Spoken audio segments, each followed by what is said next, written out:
Ethan Miller was, by all accounts, a man built for order.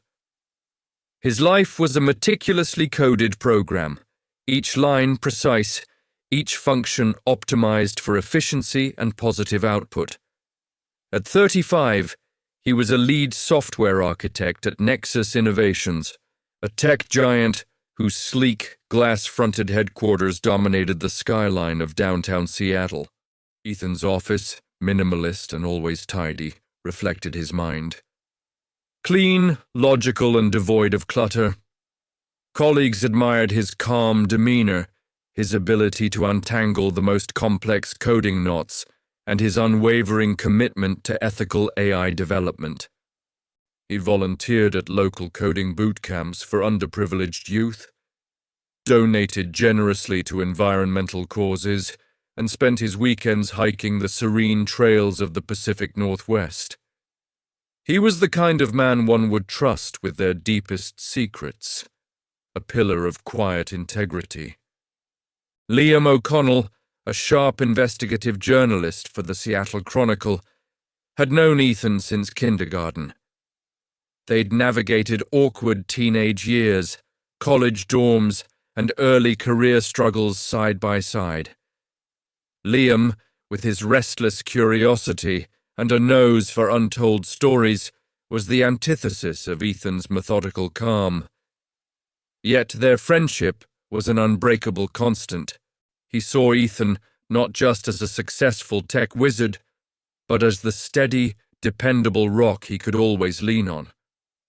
But lately, Liam had begun to notice subtle, unsettling shifts in his friend. Fleeting moments of intense fatigue in Ethan's eyes, a distant, almost haunted gaze that would appear and vanish, and an unusual defensiveness whenever Liam, in his journalistic curiosity, brought up the topic of online privacy or digital anonymity. These were mere whispers against the roar of Ethan's otherwise flawless persona. But Liam's instincts, honed by years of chasing truths, prickled with unease. Then, the agent of Anarchy emerged. It began subtly, with a series of highly sophisticated data breaches targeting obscure but politically sensitive think tanks. Then came the elaborate hoaxes, meticulously crafted misinformation campaigns that spread like wildfire across social media, causing minor public panics and significant financial losses for targeted corporations. The digital world, usually a realm of predictable algorithms and controlled chaos, suddenly felt like a wild, untamed frontier. Cybersecurity experts were baffled. Governments issued warnings.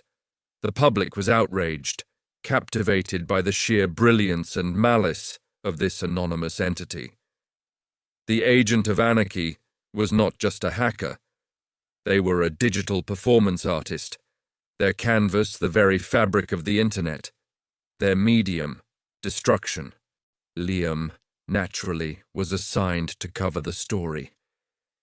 He spent his days poring over digital footprints, interviewing frustrated analysts, and writing scathing reports on the vulnerability of the modern world.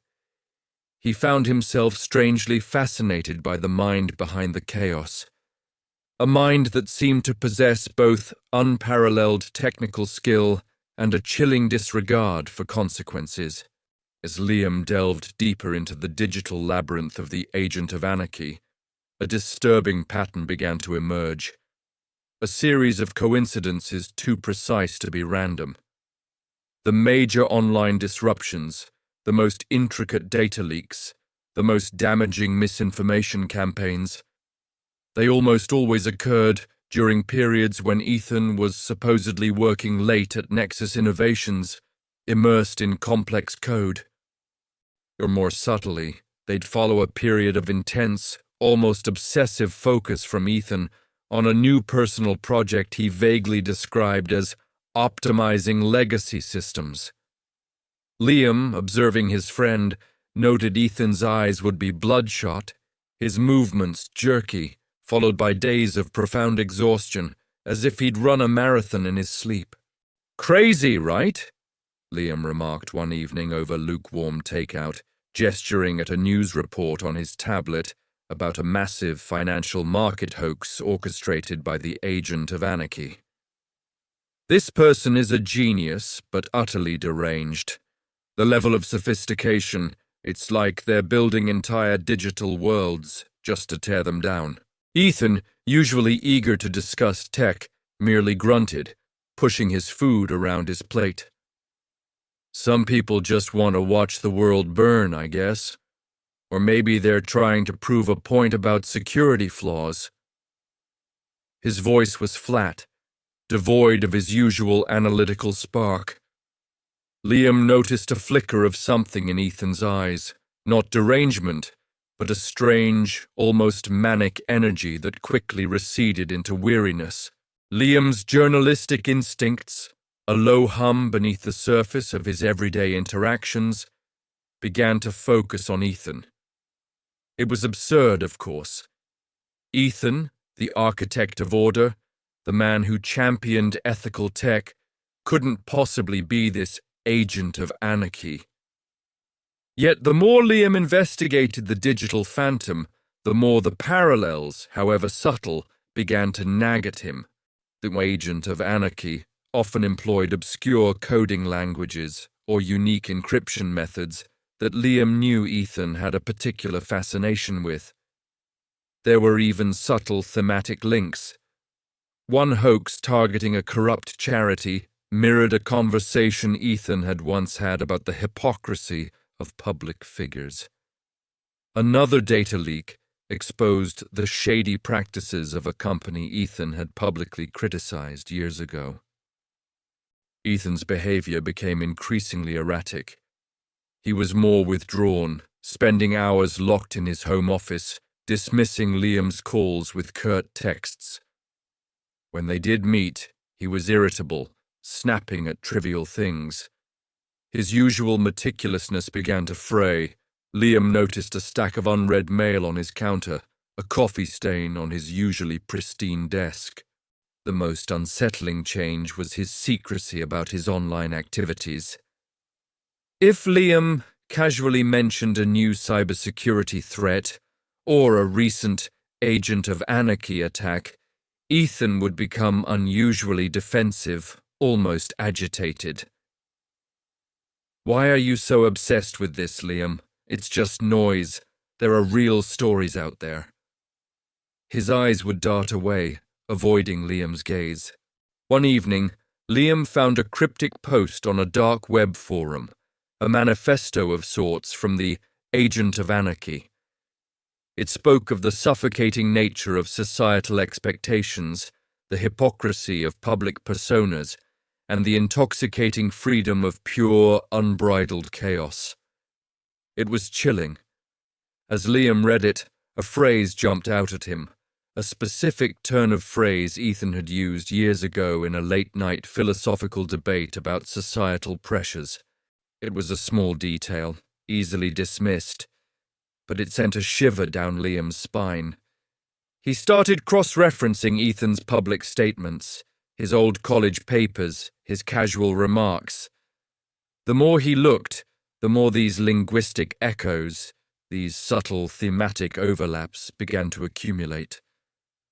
The idea that Ethan was the agent of anarchy was still unthinkable, but the evidence was quietly, relentlessly building. The digital attacks escalated. The agent of anarchy moved beyond corporate sabotage, targeting individuals. A prominent online influencer was publicly humiliated by leaked private messages, their career ruined. A small business owner's financial records were manipulated, leading to bankruptcy. The harm was real, tangible, and devastating. Liam felt a growing sense of dread. He couldn't shake the feeling that he was chasing not just a story, but a ghost that wore a familiar face. He decided he had to confront Ethan, not directly about the agent of anarchy, but about his own well-being. to see if he could find a crack in the carefully constructed facade.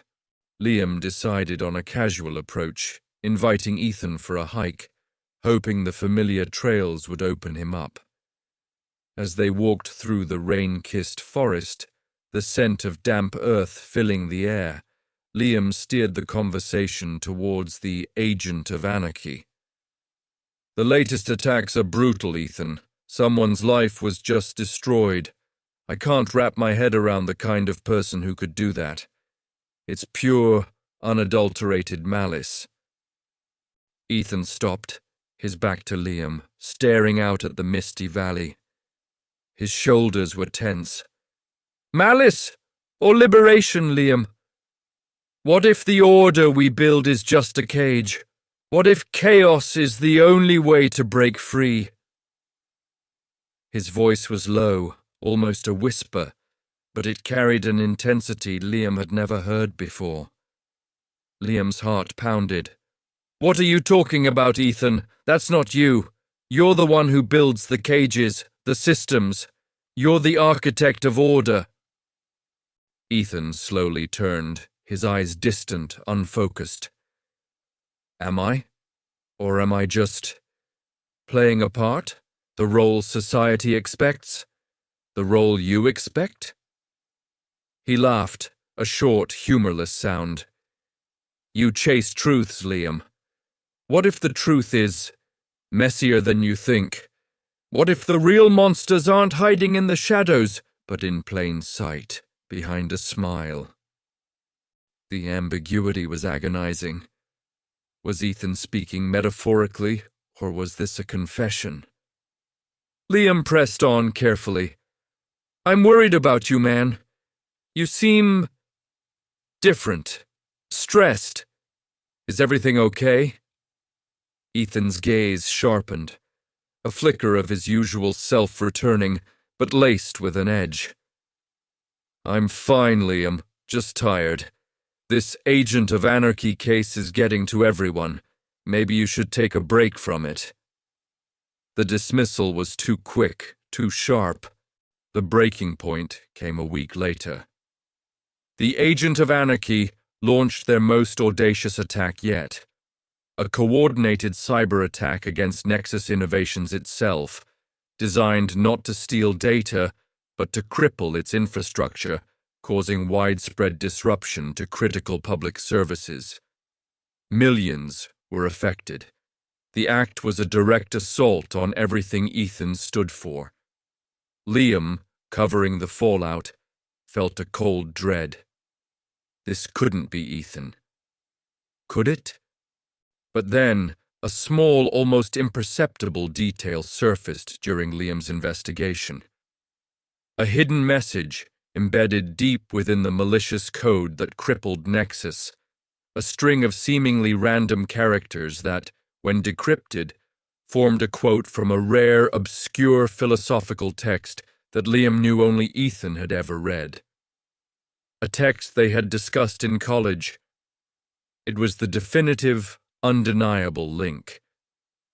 The agent of Anarchy was Ethan. Liam found Ethan in his office, late at night, the city lights reflecting in the glass walls. Ethan was slumped over his keyboard, not coding, but staring blankly at the screen, a look of profound exhaustion and despair on his face. He looked like a man who had fought a war within himself and lost. "Ethan," Liam said, his voice quiet, heavy with sorrow. "We need to talk about the agent of Anarchy." Ethan didn't flinch. He didn't deny it. He simply raised his head, his eyes meeting Liam's. They were hollow, haunted. "You know, don't you?" he whispered, his voice raspy. The confession was a torrent, a painful unraveling of a mind fractured by the relentless pressure of perfection. Ethan spoke of the suffocating weight of expectations, the need to be the architect of order, the good son, the ethical programmer. He described a growing resentment, a dark, creative urge to dismantle, to expose, to create chaos as a release from the rigid structure of his own life. "It started small," he murmured. "Just little acts of digital defiance. A protest, then it grew. It became a separate part of me, a way to breathe, to be truly free. But it consumed me, Liam. It became the master." He spoke of blackouts, of waking up to news reports of Agent of Anarchy's latest exploits, feeling a strange mix of horror and a perverse satisfaction, as if he were watching a stranger's destructive masterpiece. "I tried to stop," Ethan choked, tears finally streaming down his face. "I tried to lock him away, to code him out of existence, but he was stronger. He was me. The part of me I hated, but also the part that felt alive." The aftermath was devastating. The Agent of Anarchy was exposed, and the world reeled. Ethan Miller, the respected architect, became a symbol of digital betrayal. He faced legal consequences, his career shattered, his reputation in ruins. Nexus Innovations suffered immense damage. The story ends not with a neat resolution, but with the painful reality of exposure and the long, arduous path towards integration. Liam stood by his friend, not as a journalist, but as a friend. He visited Ethan in the facility where he sought help, a place far removed from the digital world. Ethan was a shell of his former self, stripped bare of both his order and his anarchy.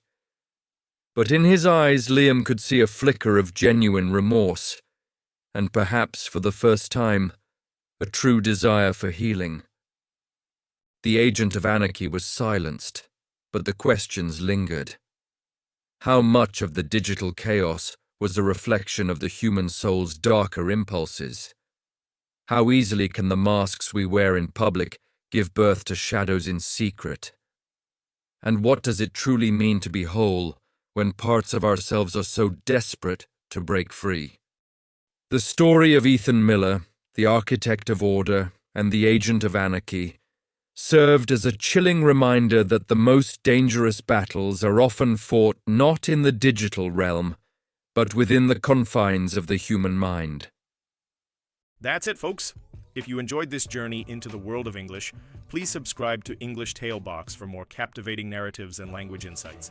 We'd love to hear your thoughts in the comments below. And don't forget to share this video with anyone who loves a good story or is learning English. Thank you for watching.